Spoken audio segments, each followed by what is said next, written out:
I remember the exact moment my life split into two halves, before and after. It was a Tuesday morning in October, the kind of morning where the fog sits so low you can barely see the neighbor's mailbox. Daniel had his suitcase by the door, his gray travel blazer on, and his phone already in his hand.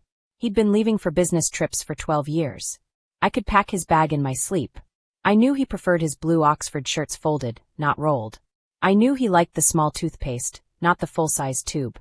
I knew everything about this man, or I thought I did. Chicago again? I asked, pouring his coffee into the travel mug he'd had since before we were married. Chicago, he confirmed, not looking up from his phone. Our daughter Lily was 7 years old that morning. She was sitting at the kitchen table in her yellow pajamas, eating cereal, watching her father with the kind of intensity that children have when they're trying to understand something they're not supposed to understand yet. I noticed her watching him, but I didn't think anything of it. Kids watch their parents. That's what they do. Daniel kissed me on the cheek. It was the kind of kiss that barely qualifies as one, lips brushing air somewhere near my face, the motion of affection without the feeling of it. He ruffled Lily's hair. She didn't smile. She just kept watching him with those big, serious eyes. And then he was gone. Taillights in the fog. The sound of the garage door rolling back down. I turned to Lily and said something ordinary. Something about finishing her cereal before it got soggy. But Lily wasn't listening to me. She was still staring at the garage door, her spoon suspended halfway between the bowl and her mouth, milk dripping slowly back down. Lily, baby. Eat your breakfast. She finally looked at me. And I want to be precise about what I saw in her face because I've replayed it thousands of times since. It wasn't sadness. It wasn't confusion. It was something closer to calculation, like she was weighing something very heavy in a very small mind. She set her spoon down carefully. Mommy, she said. You should run. I laughed. I actually laughed. I thought she was playing a game. I thought it was some 7-year-old joke I wasn't getting the punchline to. I said something like, "Run where, silly?" And I started clearing the table. But Lily didn't laugh back. She sat very still and said it again, quieter this time, like a secret she wasn't sure she was allowed to share. You should run, Mommy. Before he comes back. I stopped clearing the table. Something cold moved through me. Not fear exactly, more like the feeling you get when you're driving, and you suddenly realize you don't remember the last 3 miles. That gap of lost awareness. That terrifying blank.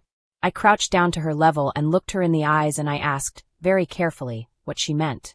And what Lily said next made me grip the edge of the kitchen table, so hard my knuckles went white.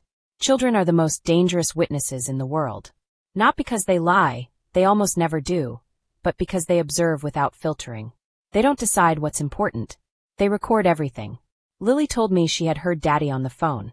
She told me it was nighttime, that she had gotten up to get water because she had a bad dream, and she had seen the light on under the door of his home office. She said she stood in the hallway and listened because she could tell from the sound of his voice that something was wrong. She said his voice sounded the way it sounds when he's watching a sports game he really cares about, excited and quiet at the same time, like he was trying to contain something big inside a small space.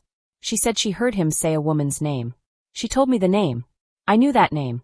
I need you to understand what it feels like to hear your child say the name of a woman you've met. A woman who came to our home for a dinner party 18 months ago.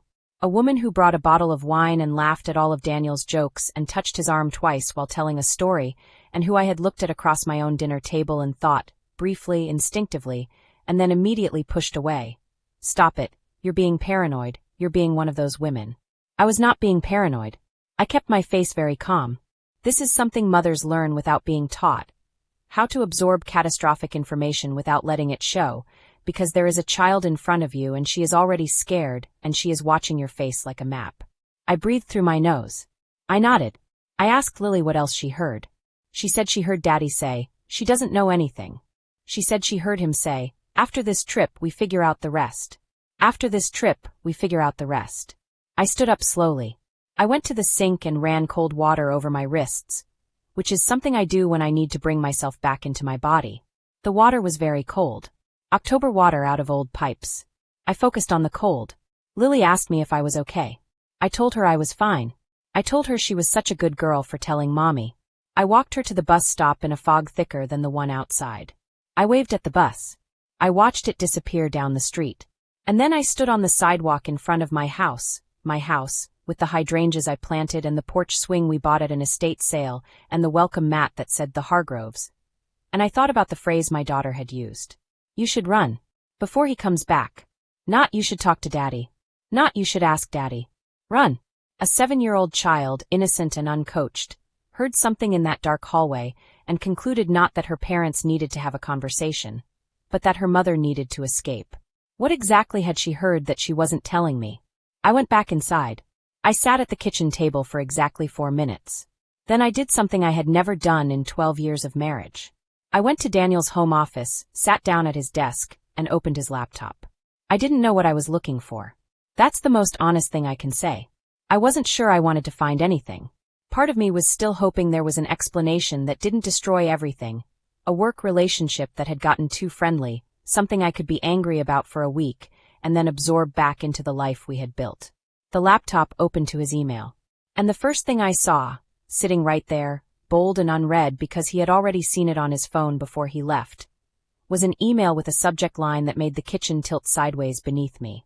The subject line was, Account Transfer Confirmation, $340,000. If you're still watching right now, you're exactly the kind of viewer I love. Subscribe so I can keep giving you stories that touch your heart. Hit that bell so you never miss what happens next. I'm a practical woman.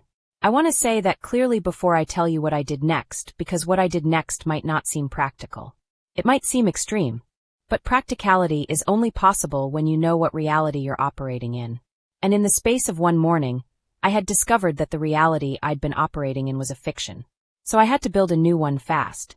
The email was from a private banking institution I didn't recognize. The account number listed was not one I had ever seen. The name on the receiving account was not Daniel's name. It wasn't my name either. It was a woman's name. The same woman's name my daughter had heard in the hallway. $340,000. I sat with that number and tried to understand its shape. We had savings, yes. Daniel earned well. But $340,000 is not a rounding error. That is not a spontaneous transaction. That is the result of a long, deliberate, methodical transfer of assets out of a shared life and into a separate one. That is someone building an exit. I didn't cry. I want to say this too because people always ask later, weren't you devastated, weren't you a mess? And the answer is that devastation is a luxury of people who have time. I did not have time. My daughter had told me to run before he came back. He was coming back in 4 days. I had 4 days to understand what I was running from and where I was running to. I took photographs of every screen with my phone before closing the laptop and returning it exactly to the position it had been in. I went upstairs and sat on the edge of our bed, my side always my side, the left side, and I made a list. The list was not emotional. The list was logistical. What did I know? What did I need to know? Who could I call? I called my sister first. Her name is Renata and she is 3 years older than me, and she is the kind of person who, when presented with a crisis, becomes very quiet and very focused, like all of her energy collapses inward and concentrates itself into pure problem solving. I told her everything in 11 minutes. I could hear her breathing change when I got to the dollar amount. Okay, she said. Okay. You need a lawyer before you need anything else. I know. Not a mediator. Not a counselor. A divorce attorney. Today. I know, Renata. And you need to understand something. She paused. If he's already moved that money, depending on where it went, getting it back might be very difficult. You need to move too. Today. Whatever is still accessible. I hadn't thought about that yet. Which is embarrassing to admit, but grief and strategy don't coexist easily in the same brain. Are you okay? Renata asked. I don't know yet. What do you need right now? I looked around the bedroom. The wedding photo on the dresser. His reading glasses on the nightstand. A life arranged in 2 halves, his and mine, so perfectly blended over 12 years that I couldn't immediately see where one ended and the other began. I need to know what he was going to do when he came back, I said. What was the plan, Renata? You leave $300,000, you tell someone we figure out the rest after this trip. What's the rest? There was a pause on the line. That's what scares me too, she said quietly. I got off the phone and called the attorney Renata sent me the number for. Her name was Patricia Voss, and her assistant said she had a cancellation at 2 o'clock. I said I'd be there. I spent the next hour going through every drawer, every filing cabinet, every box on every shelf in Daniel's office. I was looking for something I couldn't name. More accounts. Documents. Anything that would tell me the shape of what he'd been building without me. What I found instead, tucked inside a manila folder behind his tax returns from 4 years ago, was something I hadn't been looking for at all. It was a letter, handwritten, dated 8 months ago, and it was addressed to Lily. Not to me. To our daughter. My hands started shaking as I unfolded it. The handwriting was Daniel's, but the tone was someone I had never met. He wrote to Lily the way a person writes when they're trying to explain something to the future. A letter not meant to be read now, but later, when the reader is old enough to have context. He called her his little bird. He said he was sorry for the confusion she would feel. He said that sometimes people love each other and still can't stay. He said that her mother was a good person and that none of what happened was her fault. None of what happened. Past tense. He'd already written it in the past tense 8 months ago. He had been planning this for at least 8 months. While we had birthday cake for Lily's 7th birthday. While we drove to the coast for that long weekend in June. While I made his coffee in his travel mug and folded his shirts. For 8 months, he had already been living inside a future where we no longer existed together, and I had been standing right beside him not seeing any of it. The letter didn't explain everything. But it explained enough to make me understand that my daughter had been right. This was not a situation to have a conversation about. This was not salvageable. Whatever Daniel had been planning to figure out after the trip, whether it was a formal confrontation, or papers being filed, or something else I couldn't name yet, he had not been planning to figure it out with me. He had been planning to figure it out at me. I sat with the letter for a long time. Then I did something that surprised even me. I put it back in the folder. I put the folder back behind the tax returns. I put everything exactly as I found it. Because here is what 12 years of living with a methodical man teaches you. If you want to understand the plan, you do not let him know you found the plan. You let him think you are still standing in the dark. You use his certainty against him. I went to Patricia Voss's office at 2 o'clock. She was a small woman in her 60s with silver hair and reading glasses on a beaded chain, and an energy that was somehow both grandmotherly and absolutely ruthless. She listened to everything without interrupting. When I finished, she said, "Do you have photographs of the email and the account details?" I showed her my phone. She looked for about 30 seconds. "Okay," she said. "Here's what you need to understand about where you stand." She explained the law to me in the same way a surgeon explains what they're about to do, clinical, clear, zero sentimentality. She explained what was marital property and what wasn't. She explained what the transfer of $340,000 could constitute if she could establish intent. She explained that the fact that he was currently out of state was actually useful because it gave us a window. A window for what? I asked. She looked at me steadily. To make sure that when he does whatever he was planning to do when he came home, you are not caught off guard. You're not just reacting. You're already 3 moves ahead. She asked me if I had somewhere safe to stay with Lily. I said my sister. She nodded. She said she wasn't telling me to leave the house. Legally that could complicate things, but she was telling me to have a bag packed. She was telling me to have my documents organized. She was telling me to think very carefully about the next 4 days. I drove home in the late afternoon light with my mind running through every conversation Daniel and I had in the last 8 months, recontextualizing everything. The weekend he seemed distant, but said it was work stress. The night he fell asleep on the couch, and I thought he was just tired. The way he'd been more considerate lately, doing the dishes without being asked, asking about my day with what felt like genuine interest. And I had thought, we're coming out the other side of something, we're finding each other again. He wasn't finding me again. He was managing me, keeping me calm and unsuspecting while the architecture of our shared life was quietly being dismantled around me. I picked Lily up from school. She came running out in her backpack and her pigtails, and she threw her arms around me and said, "Did you run, Mommy?" I held her very tight. "Not yet, baby," I said. "But I'm getting ready to." That night, after she was asleep, I sat at the kitchen table with my laptop and a cup of tea that went cold, and I did something I had been building toward all day without knowing it. I opened Daniel's email on my phone. I knew his password, had known it for years, one of those quiet intimacies of a long marriage, and I searched for her name. There were 847 emails. I started at the oldest one. I read for 4 hours. And somewhere around midnight, I found the one email that changed everything. Not because of what it said about Daniel, but because of what it said about me. About what he had told her about me. About what he had said he was going to do. I put the phone face down on the table. Because if the email was accurate, if he meant what he wrote, then Lily hadn't just been warning me to protect my heart. She'd been warning me to protect something else entirely. The next 3 days were the most deliberate days of my life. I didn't run the way Lily meant it, in fear in the middle of the night. I ran the way Patricia Voss meant it, with documents and strategy and the quiet ferocity of a woman who has been underestimated for 12 years by someone who should have known better. I organized every financial record we had. I opened a separate account in my own name, at a bank Daniel had no relationship with, and I moved the portion of our joint savings that Patricia confirmed I was legally entitled to secure. I photographed every item of value in the house with timestamps. I called my mother, who had helped us with a down payment on the house years ago, and whose contribution was documented in a letter I found and photographed. I packed a bag for Lily and a bag for myself, and I put them both in the trunk of my car. And I went about the ordinary days.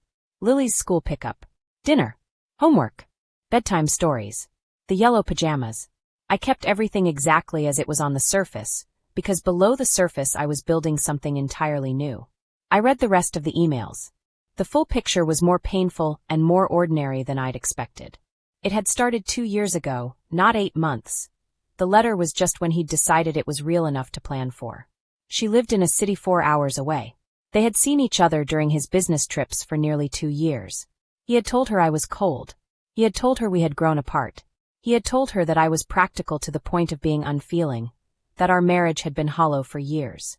He had constructed a version of me that would make leaving feel justified. I want to tell you that reading those things didn't hurt. But they did. Not because they were true, they weren't, or at least not entirely, but because he had looked at our life and decided the story he was going to tell about it was one in which I was the reason. I was the cold and practical thing he'd had to endure while he found warmth somewhere else.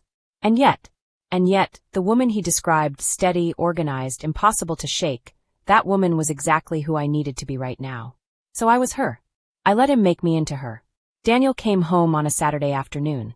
He came through the door with his suitcase and his gray travel blazer, and his phone in his hand, and he looked the same as he always did. He looked at me and said, "Hey." And I said, "Hey, how was the flight?" And he said, "Fine, tired," and we moved around each other in the kitchen the way we had for 12 years. Lily was playing in the backyard. She came in when she heard him, and she stood at the sliding door for a moment looking at us both. Checking something, measuring something. Then she ran to me, not him, and wrapped both arms around my waist and didn't let go. Daniel watched that. Something moved across his face too quickly for me to name. He said he needed to shower. He went upstairs. I texted Patricia, "He's home." She texted back, "Ready when you are." He came downstairs 45 minutes later. He was wearing different clothes, and he had the look of a man who had been rehearsing something in the shower. I know that look now, in retrospect, but even in the moment I felt it, that slight performance quality to his posture, the deliberate way he sat down at the kitchen table across from me. "We should talk," he said. "Okay," I said. And he began. He'd been preparing this speech, or some version of it, for a long time. It was measured and sad-sounding and full of phrases like growing in different directions, and what's best for everyone, and I know this is hard to hear. He didn't yell. He didn't accuse. He was sorrowful and reasonable, the way people are when they have already fully processed something and are now presenting the conclusion to someone who they assume is only just encountering it. I let him finish. Then I slid a folder across the table to him. He looked at it. "What is this?" he said. "The beginning," I said. Inside the folder were printed copies of the account transfer email, copies of the oldest and most relevant of the 847 emails, a document from Patricia Voss's office, and, on top of everything, a photograph of the letter he had written to Lily 8 months ago. The color left his face in layers. I watched it happen.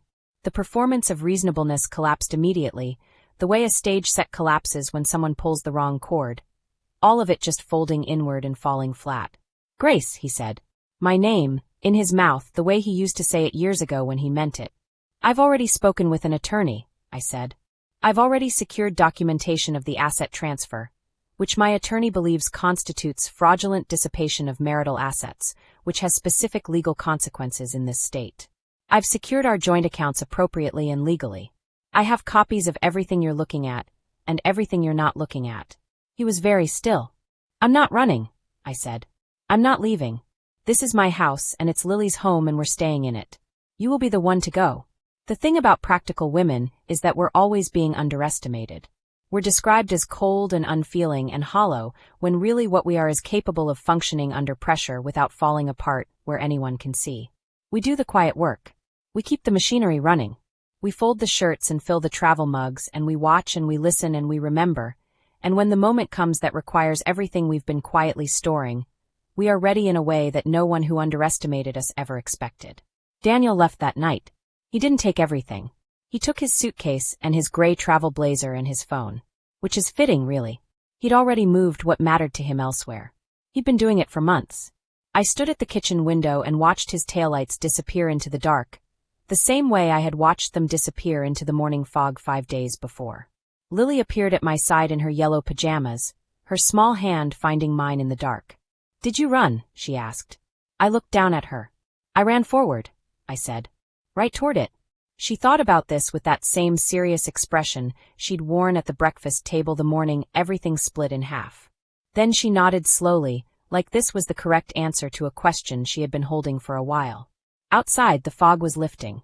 I could see all the way to the neighbor's mailbox. I could see the hydrangeas I planted along the driveway, going gray now in the October dark, but still standing. Still rooted. Still exactly where I put them.